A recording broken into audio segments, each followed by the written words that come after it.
57. 다음날 레올리도프는 변호사를 찾아가 맨쇼프 모자의 사건을 전하고 변호를 맡아달라고 부탁했다. 변호사는 다 듣고 나서 사건을 조사해보겠다고, 그럴 확률이 아주 높은데 만약 네올리도프가 말한 대로라면 보수 없이 변호를 맡겠노라고 했다. 네올리도프는 말이 나온 김에 착오로 수감된 130명에 대해서도 들려주고 이들의 석방이 누구에게 달렸는지, 이 일이 누구의 잘못인지 물었다.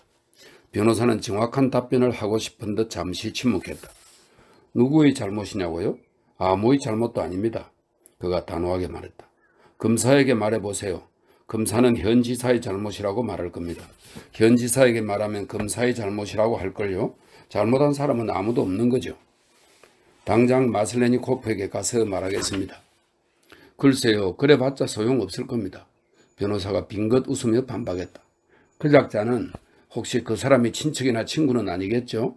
그 작자는 점잖지 못한 말을 해서 죄송합니다만 멍청이의 교활한 놈입니다. 네올리도프는 마슬레니코프가 변호사에 대해 한 말을 떠올리며 아무 대꾸도 하지 않고 작별 인사를 끝낸 후 마슬레니코프를 찾아갔다. 네올리도프는 마슬레니코프에게 두 가지 사안에 대해 부탁해야 했다. 마슬로바를 병원으로 옮기는 문제와 신분 증명서가 없다는 이유로 아무 죄도 없이 감옥에 갇힌 130명에 대해서였다. 존경하지 않는 사람에게 부탁을 하는 것이 아무리 괴로운 일이라 해도 그것이 목적을 이루기 위한 유일한 방법인 이상 감당하는 수밖에 없었다. 마슬레니코프의 집 근처에 이르렀을 때 네올리도프는 형광계단에서 2인승 무게마차, 콜야스카, 카레타 등 몇 대의 승용마차를 발견했다. 마침 오늘이 마슬레니코프의 아내가 손님을 맞이하는 날이라는 사실이 생각났다. 마슬레니코프는 네올리도프에게 이날 자기 집에 와달라고 청했었다. 네올리도프가 저택에 거의 다다랐을 때 마차 승강장에 카레타 한 대가 서 있었다. 형광 계단의 턱에서 모표 달린 모자에 망토를 걸친 하인이 마차에 오르는 귀부인을 돕고 있었다. 귀부인이 긴 치맛자락을 잡아 올리면서 단화와 끄는 검은 스타킹에 감싸인 가느다란 발목을 드러냈다. 네올리도프는 이미 세워져 있는 승용 마차들 틈에서 코로차킨가의 덮개가 달린 란도를 알아보았다. 이 란도는 앞뒤 접이식 덮개를 따로 열고 닫을 수 있는 사륜 마차의 한 형태네요. 란도를 알아보았다. 머리가 희끗하고 혈색이 좋은 마부가 특히 잘 아는 나리인 네올리도프를 향해 공손하고 다정하게 모자를 벗으며 인사했다. 네올리도프가 수위에게 미하일 이바노비치, 그 사람이 마슬레니코프입니다. 이바노비치가 어디 있느냐고 미처 묻기도 전에 그가 양탄자를 깐 계단에 나타나 매우 중요한 손님을 배웅했다. 그가 청계참이 아니라 맨 아래까지 배웅하는 그런 손님이었다. 매우 중요한 군인 손님은 계단을 내려가면서 도시에 설립될 고아원들을 위한 알레고리에 대해 프랑스어로 말하며 그것이 귀부인들에게 좋은 소일거리가 될 거라는 견해를 밝혔다. 부인들이 즐거워하면 돈도 모일 겁니다. 즐거워하게 내버려 두세요. 하나님도 저들을 축복하실 겁니다. 아, 네올리도프 안녕하십니까? 왜 오랫동안 모습을 보이지 않았습니까? 그가 네올리도프에게 인사를 건넸다. 안주인에게 경의를 표하러 가시죠. 코르차킨가 사람들도 있습니다. 나딘 북스웨브덴도 있어요. 도시의 미인들이 전부 있더군요. 그는 금모를 단 자신의 멋진 하인이 건네는 외투에 군인다운 어깨를 밀어넣고 살짝 치켜올리며 말했다. 다음에 봅시다, 친구. 그는 다시 한번 마슬레니코프의 손을 잡았다. 자, 위층으로 가지. 정말 반갑군. 마슬레니코프는 네올리도프의 손을 잡으며 흥분한 어조로 말하고는 비대한 몸집이 무색하게 재빨리 그를 2층으로 이끌었다. 마슬레니코프는 유난히 즐거운 흥분에 잠겨 있었다. 중요한 인물이 그에게 보여준 관심 때문이었다. 짜르 가문과 가까운 근위연대에 복무했으니 마슬레니코프도 짜르 가문과 교제하는 것에 익숙해질 때도 됐지만 교체가 거듭될수록 그저 더 졸렬해진 듯 보였다.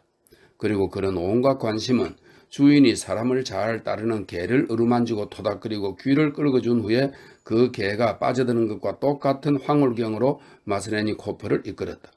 개는 꼬리를 흔들고 몸을 오그리고 비비 털고 귀를 바짝 눕히고 미친 듯이 원을 그리며 질주한다. 마슬레니코프는 언제라도 똑같이 할 수 있었다. 그는 네올류도프의 진지한 표정을 눈치채지 못한 채 그의 말에 귀를 기울이지도 않고 도저히 뿌리치지 못할 만큼 끈질기게 그를 응접실로 잡아 끌었다. 그래서 네올류도프는 그와 함께 갔다. 용무는 나중에 자네가 명령하는 거라면 무엇든 하지. 마슬레니코프가 네올류도프와 함께 홀을 지나며 말했다. 총독 부인에게 네올류도프 공작이 왔다고 보고해요. 그가 걸어가면서 하인에게 말했다. 하인은 보조를 맞추며 천천히 두 사람을 지나친 후 앞서갔다. 자네는 명령을 내리기만 하면 돼.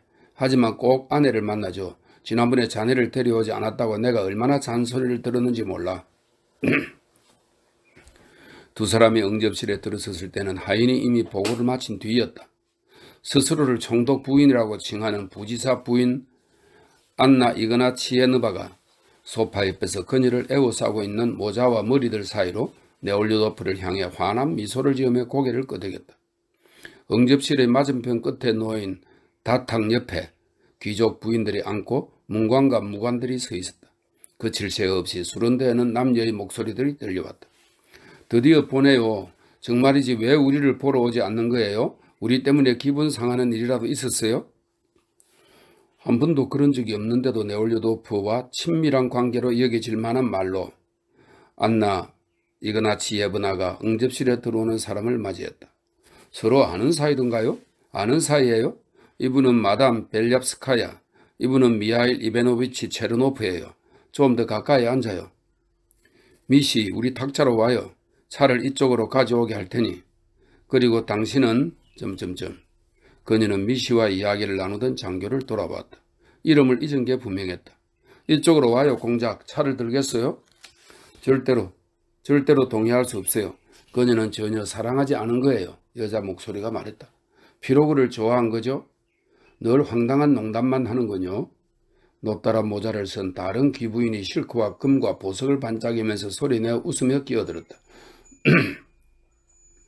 훌륭하네요. 이 와플 말이에요. 산뜻해요. 여기 좀 더 갖다 줘요.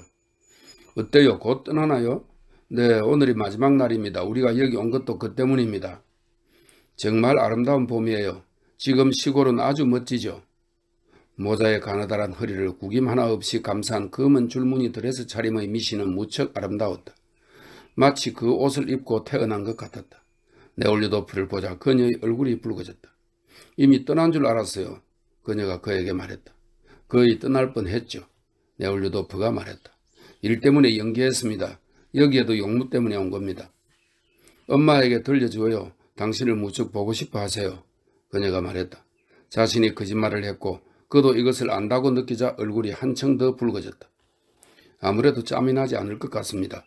네올류도프는 그녀의 얼굴이 붉어진 것을 눈치채지 못한 척하려고 애쓰며 침울하게 대답했다. 미시는 환한 표정으로 얼굴을 찡그리고는 어깨를 으쓱하고서 우아한 장교를 돌아보았다. 그가 그녀의 손에서 빈 찻잔을 받아들더니 군도를 안락의자에 부딪히며 늠름하게 다른 탁자로 가져갔다. 당신도 고아원을 위해 기부해야 해요. 물론 거절하지 않겠습니다. 다만 알레그리를 할 때까지는 나의 후한 인심을 아껴두고 싶군요. 그 자리에서 온 힘을 다해 나라는 인간을 보여드리죠. 이 알레그리라는 게 자선단체인가? 이 구매 후 바로 결과를 확인할 수 있는 복권이라고 앞에 그렇게 있었는데 내가 안 읽었다. 알레그리라는 명칭은 당첨에서 떨어진 복권 종이의 이탈리어로 알레그리 즉 즐거워하라 라는 문구가 있었던 데서 유래했답니다.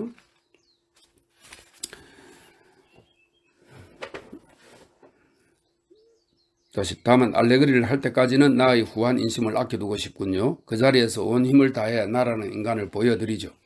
네, 확실히 해주십시오. 몹시 부자연스럽게 웃는 목소리가 들렸다. 손님 맞이의 날은 아주 순조로웠다. 그래서 안나 이그나치예브나는 벅찬 기쁨을 느꼈다. 미카의 말로는 당신이 감옥에 관심을 갖고 있다더군요. 난 충분히 이해해요. 그녀가 네올류도프에게 말했다. 미카는 그녀의 뚱뚱한 남편 마슬레니코프를 가리켰다. 어때 있네요. 미카에게 다른 결점이 있을 수도 있어요. 하지만 그이가 얼마나 착한지 당신도 알잖아요. 그 모든 불행한 수감자들은 그이의 자식들이랍니다. 거인은 그 사람들을 다른 식으로 보지 않아요. 거인은 너무 착해서 인간에게 채찍질을 하도록 명령하는 남편의 착한 성품을 표현할 적당한 말을 찾지 못해 그녀는 입을 다물었다. 하지만 이내 응접실로 들어오는 라일락색 리본을 맨 주름투성이 노부인을 돌아보며 미소를 지었다. 예의를 차리기 위해 필요한 만큼 이야기하고 또 필요한 만큼 무의미한 말들을 늘어놓은 후 네올리도프는 일어나서 마슬레니코프에게 다가갔다. 자, 그럼 내 말을 들어줄 수 있겠지? 아, 그럼. 그런데 무슨 이야기야? 어디로 가지? 두 사람은 작은 일본풍 서재로 들어가 창가에 앉았다. 58번째 글입니다.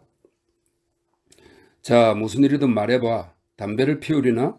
잠깐, 여기를 더럽히지 않게 조심해야 하거든. 그는 이렇게 말하고 재떨이를 가져갔다. 그래서 자네에게 두 가지 용무가 있어. 그렇군. 마슬레니코프의 얼굴이 침울하고 어두워졌다. 주인이 귀를 끌어주어 흥분한 개의 모습은 흔적도 없이 완전히 사라졌다. 응접실에서 사람들의 목소리가 들려왔다. 여자 목소리가 말했다. 절대로 믿지 않겠어요. 맞은편 끝에서 다른 남자의 목소리가 계속 보론초바 백작 부인과 빅토르 아프락신이라는 이름을 되풀이하며 무언가 이야기했다. 또 다른 쪽에서는 목소리들과 웃음소리만 왁자지껄하게 들렸다. 마슬레니코프는 응접실에서 벌어지는 일에 귀를 기울이면서 네올리도프의 말을 들었다. 그 여자에 관한 문제로 다시 왔어. 네올리도프가 말했다. 그래, 아무 죄 없이 유죄 판결을 받은 여자 말이지. 알아. 부탁이야. 그녀를 병원의 자백부로 옮겨줬으면 해. 그런 게 가능하다고 들었어. 마슬레니코프는 입술을 꽉 다물고 생각에 잠겼다. 아마 어려울 거야. 그가 말했다. 하지만 상의해보고 내일 자네에게 전보를 보낼게. 사람들 말로는 그곳에 환자가 많아서 보조할 여자들이 필요하다고 하던데. 그래. 그러니까 어찌되든 자네에게 알려줄게.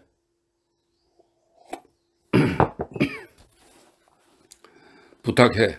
네올리도프가 말했다. 응접실에서 모두의 심지어 자연스럽기까지 한 웃음소리가 들렸다.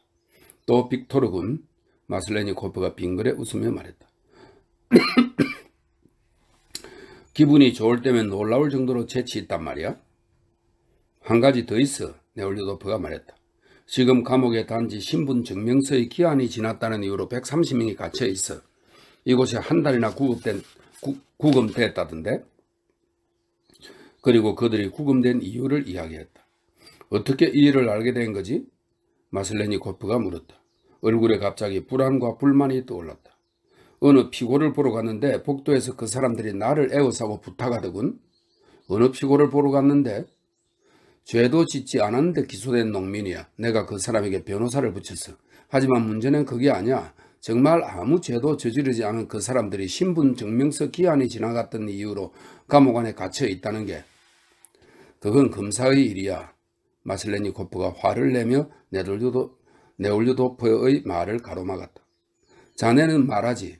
재판은 신속하고 공정하게라고. 검사부의 임무는 감옥을 방문해서 수감자들이 적법하게 구금되었는지 확인하는 거야. 그 자들은 아무것도 하지 않아. 빈트나 할 뿐이지. 빈트, 네 사람이 한 러시아 카드놀이의 일종이랍니다. 그럼 자네는 아무것도 할 수 없다는 거야? 네올리도프는 현 지사가 검사에게 책임을 전가할 거라던 변호사의 말을 떠올리며 우울하게 말했다. 아니, 할 거야. 당장 처리하지. 그녀로서는 오히려 더 나빠요. 그녀는 순환자라고요. 응접실에서 여자 목소리가 들렸다. 자신이 말하는 것이 아주 무심해 보이는 말투였다. 차라리 더 잘된 거죠. 이것도 내가 가져가겠습니다. 맞은편에서 남자의 장난스러운 목소리와 그에게 무언가를 주려고 하지 않는 여자의 경박한 웃음소리가 들렸다. 아니요, 절대로 안 돼요. 여자 목소리가 말했다. 좋아, 전부 할게. 마슬레니코프가 터키식 반지를 낀 하얀 손으로 담배를 끄며 똑같은 말을 되풀이했다. 이제 부인들에게 돌아가지. 그래, 한 가지 더 있어. 네올리도프는 응접실에 들어가지 않고 문가에 멈춰 서서 말했다. 어제 감옥에서 체벌이 있었다고 들었어. 사실이야? 마슬레니코프의 얼굴이 벌개졌다. 아, 그런 것까지? 아니, 친구, 자네를 들여보내서는 안 되겠어. 시시콜콜 다 문제를 삼으니 말이야. 자, 가지. 아네트가 우리를 부르는군. 그가 네올리도프의 팔을 잡고서 높은 사람의 관심을 받을 때와 같은 흥분을 다시 한번 드러내며 말했다. 다만 지금은 기쁨에 겨웠다기보다 불안을 띤 흥분이었다. 네올리도프는 그의 손에서 팔을 빼고는 아무에게도 인사하지 않고 아무 말도 하지 않은 채 그를 향해 달려나온 하인들을 지나치며 어물한 얼굴과 응접실과 홀을 통과하고 대기실을 빠져나와 거리로 나섰다. 저 사람에게 무슨 일이 있었어요? 그 사람에게 어떻게 한 거예요? 아네트가 남편에게 물었다. 저런 게 프랑스식이라는 겁니다. 누군가가 말했다. 그게 무슨 프랑스식이에요? 그냥 줄루식이죠. 줄루는 남아프리카의 부족인 줄루는 북의 중심 시족 사회를 기본 단위로 하고 가부장 문화를 따른다. 왕과 추장들이 통치하는 군대 사회를 이루고 있다. 줄루식. 그냥 줄루식이죠. 뭐 그는 늘 그랬잖아요. 누군가가 일어나고 누군가가 도착했다. 수다는 별 탈 없이 계속 이어졌다. 사람들은 네올리도프의 에피소드를 그날에 알맞는 화제거리로 삼았다. 마슬레니코프를 방문한 다음 날 네올리도프는 그에게서 문장과 직인이 찍힌 두툼하고 반지르르한 종이에 멋들어지고 단호한 필체로 쓴 편지를 받았다. 마슬레니코프는 의사에게 마슬로바를 병원으로 이송하는 문제에 대해 편지를 써 보냈다고. 아마 그의 바람은 틀림없이 실현될 거라고 했다. 말미에 자네를 사랑하는 오랜 동료라고 적었으며 놀랍도록 정교하고 커다랗고 확고한 장식체로 마슬레니코프라는 서명을 남겼다. 멍청한 자식. 네올리도프는 이 말을 내뱉지 않을 수 없었다. 그 동료라는 말에서 마슬레니코프가 그에게 관대함을 베풀려 한 것을 느꼈기 때문에 특히 그랬다. 그가 도덕적으로 지극히 추악하고 수치스러운 임무를 수행하면서도 자기 자신을 매우 중요한 인물로 여기며 사탕발림은 아니라 해도 스스로를 네올리도프의 동료로 지칭함으로써 자신의 위험을 그다지 대단하게 생각지 않음을 보여주고자 한다고 느꼈다. 이렇게 해서 58번째 글이 있고 마지막 이제 제1부 마지막입니다. 59번째. 잘 듣고 있나요?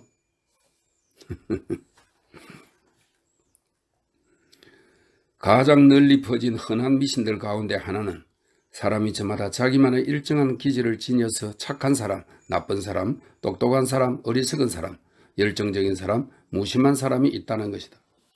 인간은 그런 존재가 아니다. 우리는 어떤 사람에 대해 악하기보다 선할 때가 더 많고 어리석기보다 총명할 때가 더 많고 무심하기보다 열정적일 때가 더 많다고 말할 수 있으며 또한 그 반대도 가능하다. 하지만 우리가 한 사람에 대해 착하다거나 총명하다고 또 다른 사람에 대해 악하다거나 어리석다고 말한다면 사실이 아니다. 그럼에도 우리는 언제나 사람들을 그런 식으로 분류한다.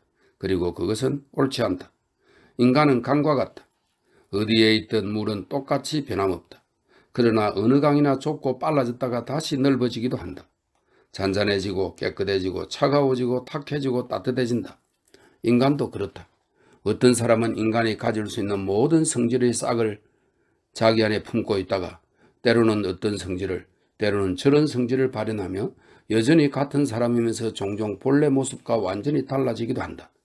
몇몇 사람들에게서는 이런 변화가 특히 심하게 나타난다. 그리고 네올리도프는 그런 부류에 속했다. 그의 내부에서 이런 변화는 육체적이고 정신적인 이유로 일어났다. 그리고 지금 그의 안에서 그런 변화가 일어났다.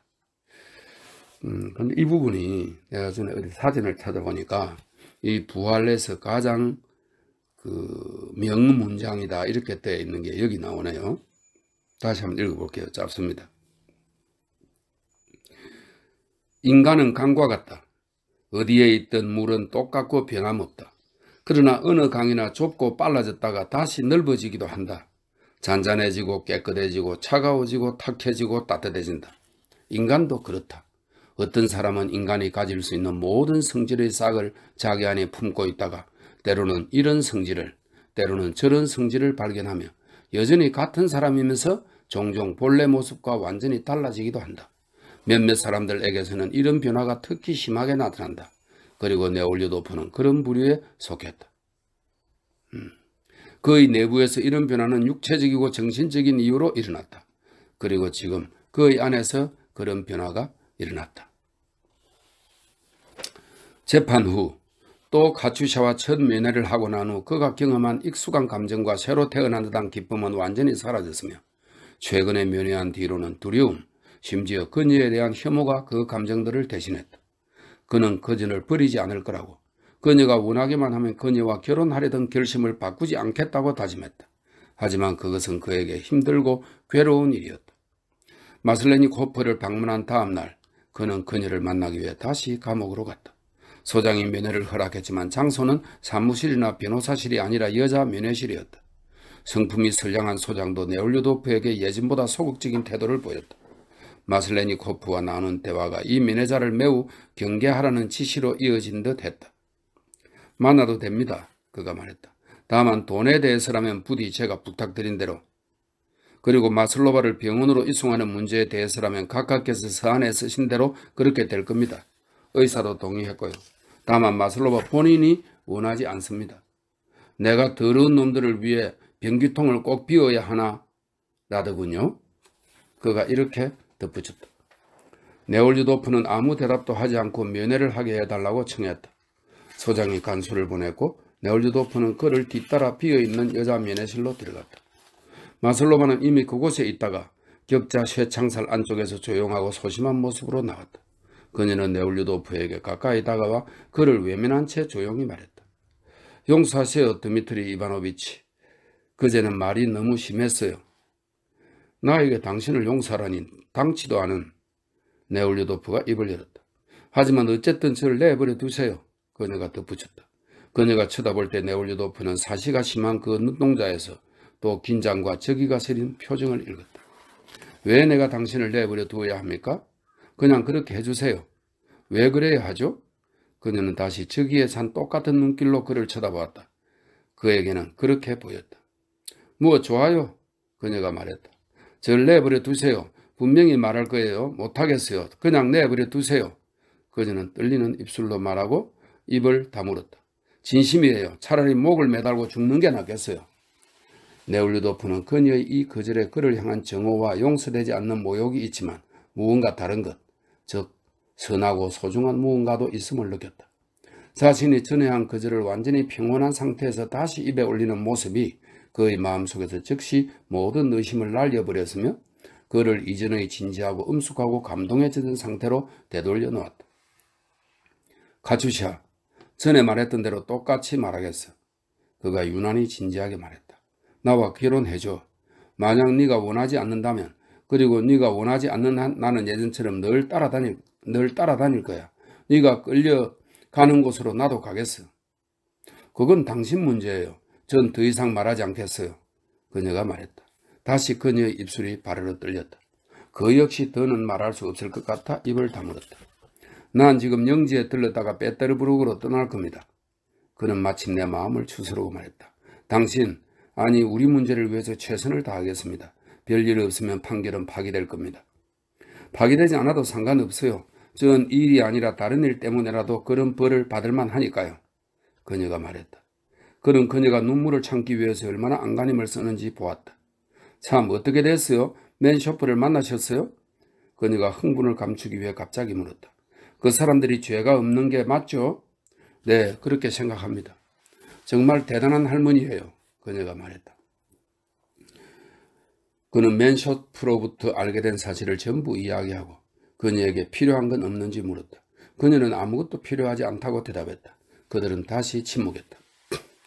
저 병원에 관해서라면, 갑자기 그녀가 사시의 눈으로 쳐다보며 말했다. 당신이 원하신다면 가겠어요. 술도 마시지 않을게요. 네올류도프는 말없이 그녀의 눈을 바라보았다. 그 눈에 미소가 어렸다. 아주 좋아요. 그는 겨우 그 말만 하고 작별 인사를 건넸다. 그래. 그녀는 이제 완전히 다른 사람이야. 네올류도프는 생각했다. 이제까지의 의심이 그치자 한 번도 경험한 적 없는 새로운 확신, 즉 사랑은 무엇으로도 꺾을 수 없다는 확신이 들었다.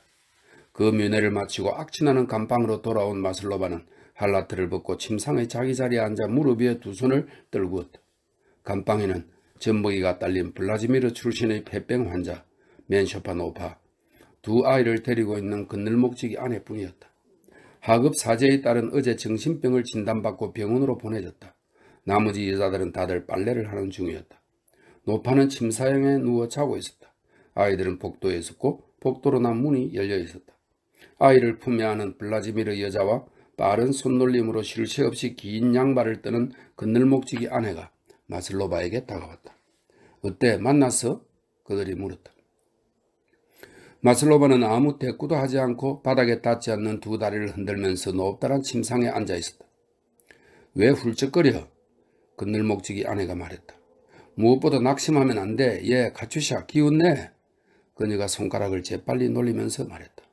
마슬로바는 대답하지 않았다. 우리 방 여자들은 빨래를 하러 갔어. 오늘은 기부 물품이 많이 들어왔대. 뭐가 많이 운반됐다고 하던걸. 블라지미르 여자가 말했다. 피나시카. 그늘목지기 아내가 문을 향해 외쳤다. 개구장이 녀석 어디 간 거야? 그리고 그녀는 떡의 바늘 하나를 뽑아 실구름이와 뜨개질 감에 찔러 넣고 복도로 나갔다. 그때 복도에서 발소리와 여자 목소리가 들리더니 맨발에 털신을 신은 감방 여주민들이 저마다 칼라치 빵을 한 개씩, 어떤 사람들은 2개씩 들고 들어왔다. 페도시아는 곧바로 마슬로바에게 다가왔다. 어떻게 됐어? 뭐가 잘못된 거야? 페도시아가 사랑이 가득한 맑은 하늘색 눈으로 마슬로바를 바라보며 물었다. 차 마실 때 이것을 같이 먹자. 그녀가 갈라치 빵들을 작은 선반 위에 놓았다. 뭐냐 그 사람 결혼하자더니 마음을 바꾼 것 아니야? 코라블요바가 말했다. 아니에요. 그분은 마음을 바꾸지 않았어요. 하지만 제가 하고 싶지 않아요. 마슬로바가 말했다. 그렇게 말도 했어요. 이 바보야. 코라블요나가 낮고 굵은 목소리로 말했다. 뭐야 같이 살 수도 없다면 굳이 뭐하러 결혼을 해요? 페도시아가 말했다. 네 남편도 너와 같이 간다고 하잖아. 그늘목지기 아내가 말했다. 그야 물론 우리는 정식으로 결혼한 사이니까요. 페도시아가 말했다. 하지만 그분은 왜 같이 살 수도 없는데 결혼을 한다는 거죠? 바보야 뭐 때문이냐고? 그분이 결혼해 주기만 하면 얘는 돈벼락을 맞는 거야. 그분은 말했어요. 네가 어디로 끌려가든 난 따라갈 거야 라고요. 마슬로바가 말했다. 오면 오는 거고 안 오면 안 오는 거고 전 부탁하지 않을 거예요. 그분은 이제 곧 손을 쓸어 베테르부르크로 떠나요. 그곳 대신들은 전부 그분의 친척이에요. 그녀가 말했다. 하지만 어쨌든 저에겐 그분이 필요 없어요. 당연하지. 갑자기 코라볼요바가 자기 주머니에 든 것을 살피며 맞장구를 쳤다. 다른 생각을 하는 것처럼 보였다. 어때? 술이나 마실까? 저는 안 마셔요. 마슬로바가 대답했다. 여러분끼리 드세요.